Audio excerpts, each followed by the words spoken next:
Un saludo a cuantos me escucháis a través de Radio Anglicana. Esto es Historia de la Reforma. Un día más con Juan de Valdés, capítulo 15, Reginald Pole. No todos los seguidores de Juan de Valdés tomaron una decisión drástica, cortaron con el catolicismo romano y dieron un paso a la Iglesia reformada, a la Iglesia calvinista o a la Iglesia anglicana. Muchos, verdaderamente y con ilusión, se sumaron al esfuerzo reformador que estaba haciendo historia o que estaba marcando el pensamiento de Juan de Valdés. Pero cuando tuvieron que dar un paso definitivo, pesaron muchas circunstancias que las más de las veces era el cargo eclesiástico, la situación social o la relación con el emperador o la relación con los distintos grandes ducados o principados que existían en la península itálica o en lo que eran los condados y principados alemanes, que algunos siguieron siendo católicos pese a las guerras de religión que había habido allí, que había habido en Francia. Hay otros que la historia de su familia les pesó mucho y cuando estuvieron a punto de dar un paso, la política de su país les hizo tambalear en sus principios reformados y al final se plegaron a lo que eran los mandatos del papado. Este es el caso de un católico que os voy a hablar, pero que tuvo alma reformada y que al final casi estuvo tan perseguido como los mismos reformados, que fue Reginald Pole, que fue el cardenal Pole, que veremos que vais a decir, nos va a hablar de un católico romano. Bueno, os voy a hablar de un católico romano, pero como os digo, que estuvo muy próximo a Juan de Valdés y también muy próximo a la Reforma. Y cuando conozcáis su historia entenderéis, entre otras cosas, porque Enrique VIII mandó prácticamente ejecutar a su familia y Reginald Pole se enfrentó mucho a él, pues veremos por qué no dio el paso definitivo. Bueno, y vamos a hablar de Reginald Pole. Reginald Pole vivió de 1500 a 1558 y nació en marzo de 1500 en el castillo de Sturton, en Staffordshire, de la familia real de los Plantagenet. Los Plantagenet arrancan de Leonor de Plantagenet, que vivió de 1160 a 1214, que era hija de Enrique II de Inglaterra y Leonor de Aquitania, y que luego sería esposa de Alfonso VIII de Castilla. Fijaros qué relaciones internacionales teníamos más elegantes. Alfonso VIII de Castilla vivió de 1155 a 1214 y es el de las Navas de Tolosa de 1212, lo que fue la batalla sobre los almohades, que ya inclinó la balanza de un modo definitivo hacia los cristianos en lo que era nuestra parte andalusí de la península.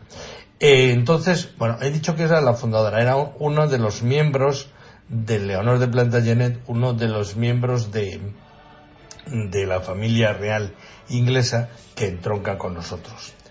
Bueno, era primo de Enrique VIII. Enrique VIII, sabéis que vivió de 1491 a 1547, el cual desde el año 1512, el rey Enrique VIII se encargó de costear su educación en diversos colegios, culminando en Oxford en el Magdalena College, que era uno de los colegios más exitosos y más impresionantes. Lo de Oxford todavía, fijaros, que sigue hoy, es uno de los sitios más excelentes a la hora de la formación. Bueno, en Oxford recibió la formación de los mejores maestros de su época, de Tomás Linacre, que vivió entre 1460 y 1524, que era profesor de filosofía, de la medicina de Galeno y el mejor gramático de la época.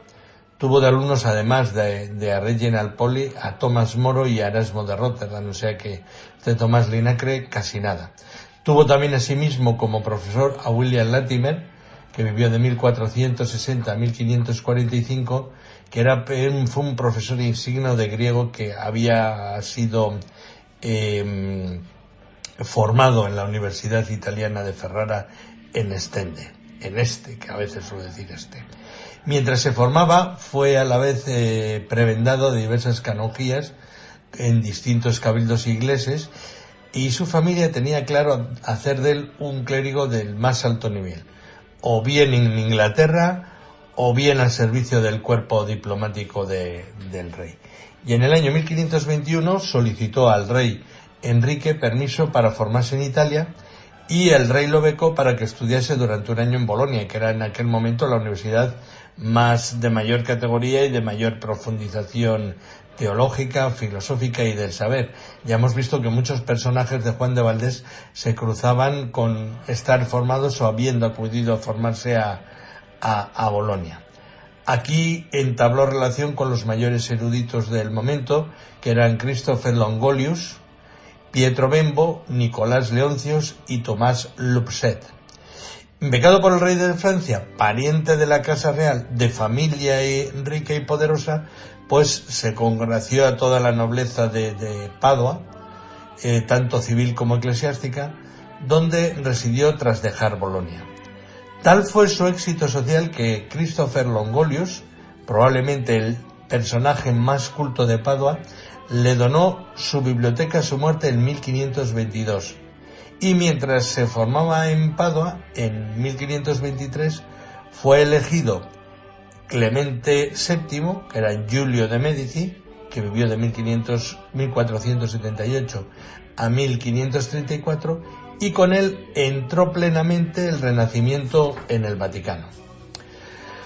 Reginald Pole, desde el año 1525, inicia una fluida correspondencia con Erasmo de Róterdam. Erasmo de Róterdam vive de 1466 a 1536, y ese año también conoce al que luego sería un polaco reformado, a John Lask. Inglaterra lo reclamaba, incluso el cardenal Bosley, que vivió de 1471 a 1530 y que era el Lord Canciller del Reino de Inglaterra, indagó sobre su formación. Pues claro, le habían mandado un año a estudiar o una beca a X, pero él, como se había hecho amigo de todos los italianos, él vivía allí entre Padua, Bolonia y Venecia, pues vivía como un príncipe del Renacimiento. Entonces le mandó una carta diciendo: ¿y qué estás? Ya has terminado de estudiar, el rey te reclama aquí. Pero él, que era muy dialéctico, prolongó su estancia pues en aquella Italia deslumbrante, alegando que ante tanto cambio él era el mejor enlace que tenía para mantener bien informado al rey Enrique VIII. Y ya han pasado casi 5 años, está dando vueltas por la Italia, pasándoselo muy bien, y la familia pide que vuelva, pero él antes visita Roma con toda calma y retorna finalmente a la corte inglesa. Y la situación cortesana ya era muy, muy compleja, porque ve que todo lo que él era, puede que suene mal, pero él había visto tanta grandeza y tanta libertad y tanta creación en Italia, que cuando llegó a Londres le pareció que todo era como muy pueblerino, mucha conspiración, y este está aquí porque le ha puesto a este, y este no se habla con el otro, y este tiene que hacerle pleitesía a este otro. Entonces dijo: yo de donde vengo, que allá había una libertad y al menos la gente podía decir y pensar lo que quería, ¿dónde he venido? Y entonces dijo: bueno, pues voy a estudiar, y se retiró a la Cartuja londinense de Sil. Cuando digo que se retiró a la Cartuja londinense de Sil, no quiere decir que se hizo cartujo, sino que allí tenía unas dependencias donde vivía igual de bien que si fuera un mueble que vivía en su palacio.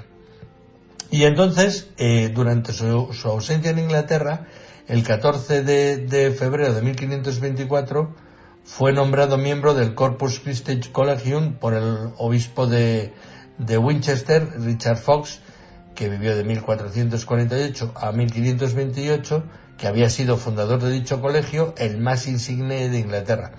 Hay que resaltar que muchos nombramientos eran muchas veces honorarios, para que el nombrado a ocupar la plaza costease su puesto, cuestión que un descendiente de los Plantagenet pues no tenía ningún problema en mantener. Durante este tiempo, el matrimonio de Enrique VIII y de Catalina de Aragón vive de 1485 a 1536, se había venido abajo, y era necesaria para el rey una disolución del vínculo. Ante la negativa rotunda del Papa, la Iglesia de Inglaterra orientó la cuestión para que fueran los canonistas de diversas facultades de las universidades europeas las que buscasen a fondo una argumentación razonada a lo que ya para el rey de Inglaterra era una decisión tomada. Estamos en el año 1527 y Reginald Pole, aún sin ordenar, es elegido decano de Exeter. Ya si avanzaba en los nombramientos eclesiásticos, se dio cuenta que tendría que posicionarse ante el tema del divorcio real. Así que decidió quedarse del medio, pidiendo al rey un permiso para volver al continente para continuar su formación, a lo que el monarca accede becándolo por un año. Pole se estableció en la Universidad de París y al poco recibió una carta del rey Enrique VIII pidiéndole que obtuviera de la Universidad de París opiniones favorables al divorcio del rey. Buscó excusarse en su inexperiencia, dijo, es que yo no sé, todavía no tengo la formación y no sé cómo voy a poder hacer este encargo que me mandas. Así que Enrique envió al obispo que le había promocionado, a Edward Fox, para concretar los apoyos parisinos para el divorcio.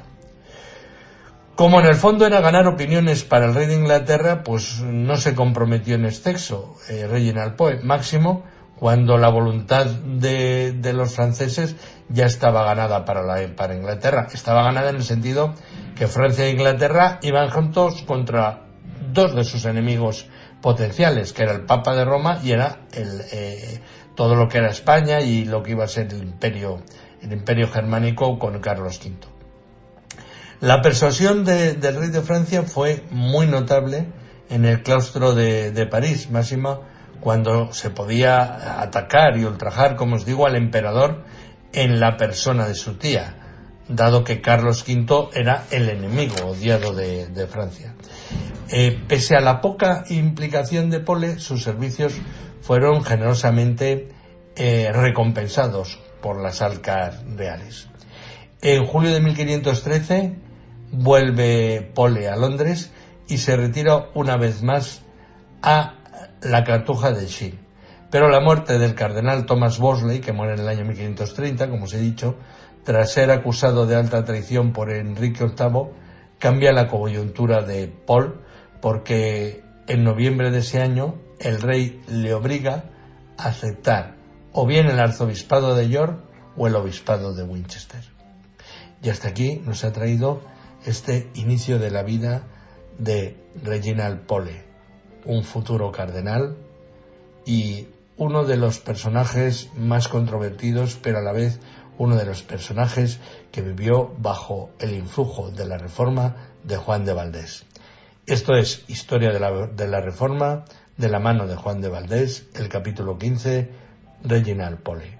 Yo soy Juan Carlos González y un día más encantado de haberos podido llevar un espacio de la Reforma y agradecer como siempre a nuestro director don Noel el que mantenga viva esta luz cultural que nos acerque a todos la historia de nuestra Iglesia.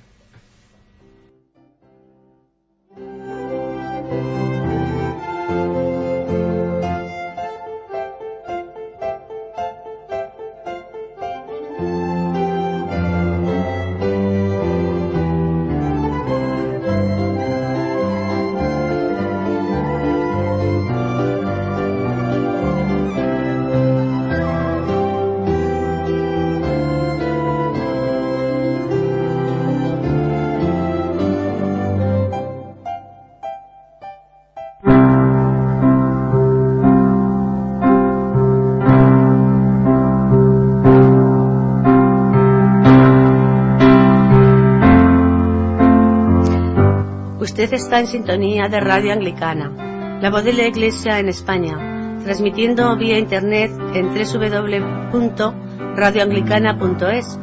Radio Anglicana, la voz de la Iglesia.